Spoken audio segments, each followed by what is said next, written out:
Welcome to the Finjan Show. I'm your host, Faris Alami, and today I'm delighted to have Linda with us. And looking forward to having conversations with Linda and sharing her journey, setting up an institute, mix of all kinds of good stuff. So I can't wait to hear and dig deep with Linda about her journey. So thanks for being here, Linda. Thank you so much for making time. Thank you, Faris. Yeah. So first of all, tell us who's Linda. Let the audience is here. Who's Linda? And what do you do?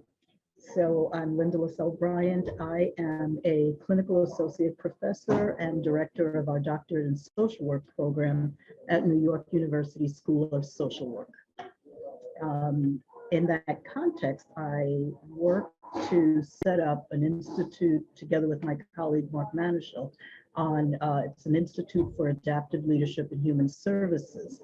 So let me give you a little background on that. I'm a social worker by training, and I recognize that in all of the work that I've done in senior administrative roles, including being the executive director of a nonprofit agency, that my social work training did not contain anything on leadership development.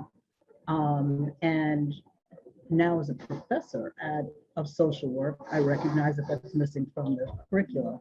So that is an issue I really wanted to be able to address, because social workers are called to address some of the biggest problems in society: homelessness, poverty, racial inequality, economic inequality. Easy stuff. Just the easy stuff, exactly.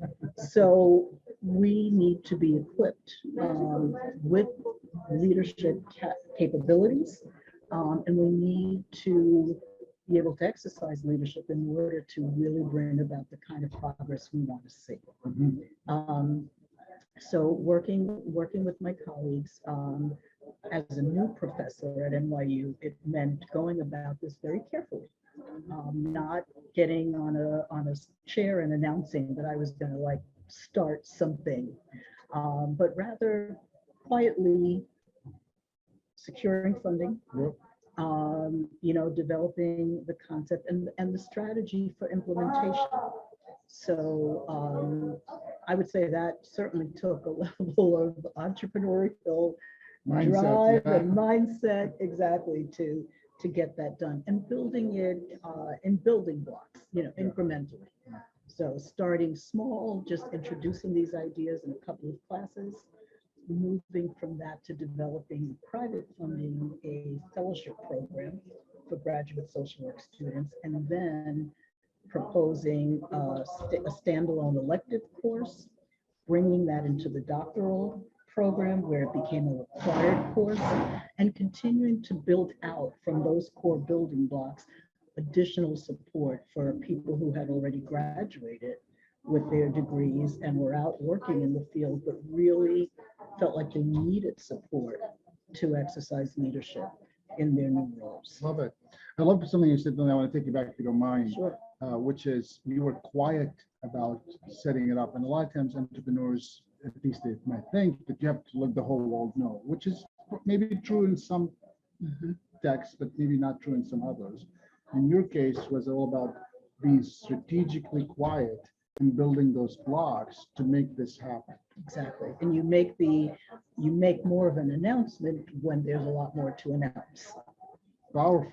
I think that's amazing. I think a lot of times we might just get too excited about something and not really have, I call it, depth before we make the announcements. And then the announcements happens, and then 2 months later, I'm like, what are you doing with that? Oh, I'm not doing it.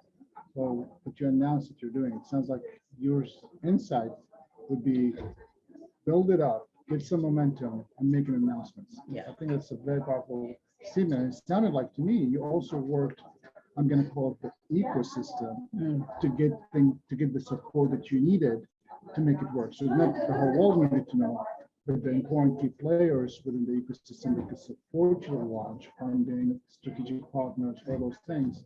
You align those, not worrying about the big picture, but focusing on the details of the picture of what you're trying to build. Exactly. And being able to then demonstrate the impact of what that was doing, right? Which makes it easier to have people be supportive of what you're doing. Love it. So you have to get their buy-in as well.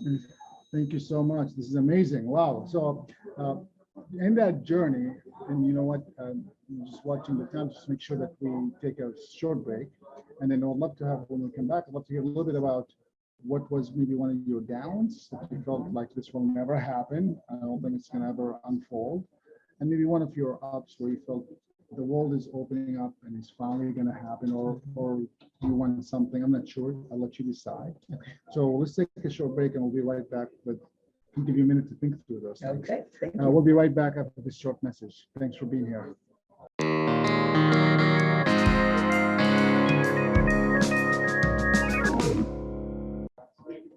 Welcome back. Thanks again for being here. This is Faris Alami. I'm your host with Finjan Show, and today continuing the conversation with Linda, and she's going to share with us maybe one of your downs that you felt like the world is ending, and maybe one of your ups. We'll start with the downs. When did you feel like one of them, at least, that you felt this is not working, or something else? Yeah.